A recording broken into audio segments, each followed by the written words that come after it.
Y ese fue el régimen político que combinó varias cosas, ¿verdad?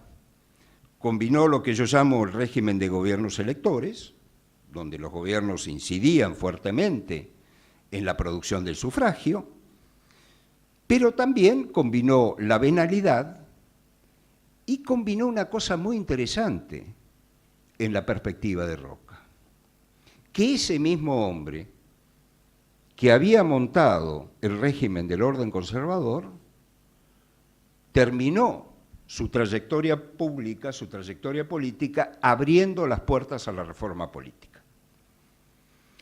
Y muchas veces se presenta la reforma electoral del año 1902, que inspiró el ministro del Interior de Roca, Joaquín B. González, como un producto del mismo González.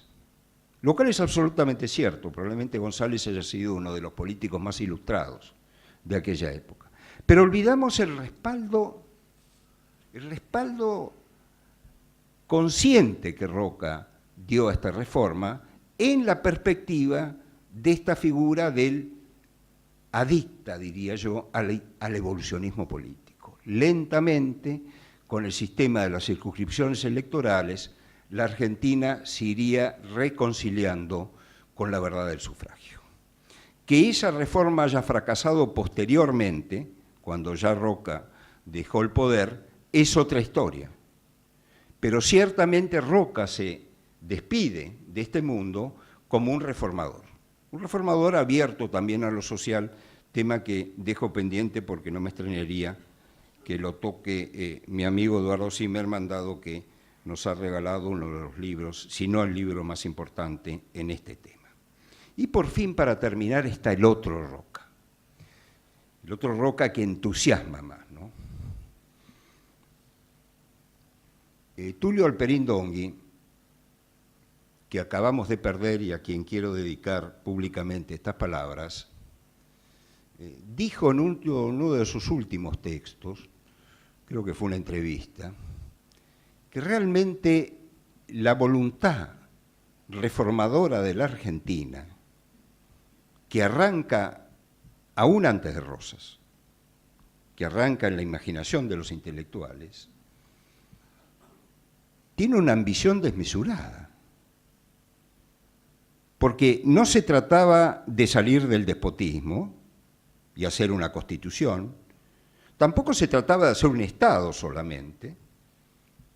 En la época de Rosas el Estado argentino no existía, sino que se trataba de crear de la nada una sociedad civil. Y esta es una ambición realmente colosal.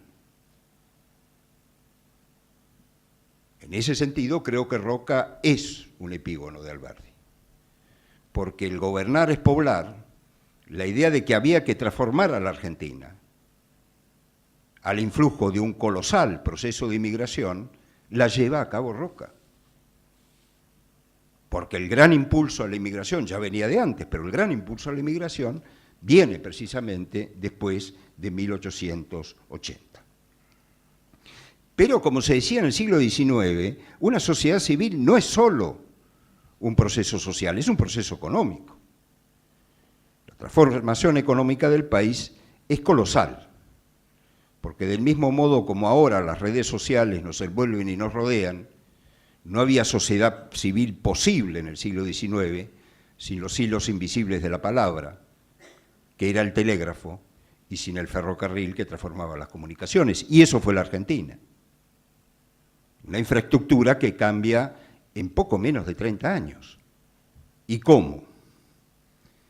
Y ciertamente es una sociedad civil, y aquí evidentemente el influjo de Sarmiento también es muy fuerte, una sociedad civil que consideraba que para ser civil tenía que ser una sociedad educada.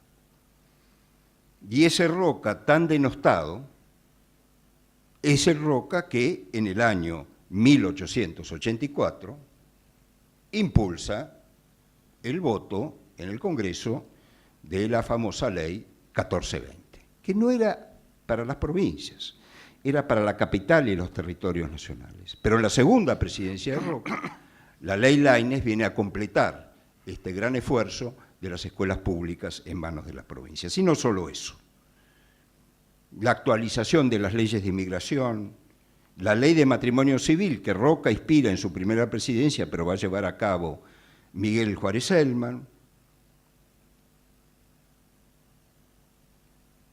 y por sobre todas las cosas, todas las leyes que apuntalaron la radicación de los inmigrantes en la Argentina. Entonces, este Roca aparece en mi Roca, porque un hombre es muchos hombres, como un triple fundador de un Estado, de un régimen político y de una sociedad civil. Y toda la aventura y todas las dificultades, todas las incógnitas y todos los aciertos que tuvimos que llevar adelante y soportar durante el siglo XX, en gran medida se los debemos a él. Creo que aquí, Eduardo, hemos llegado al tiempo pactado.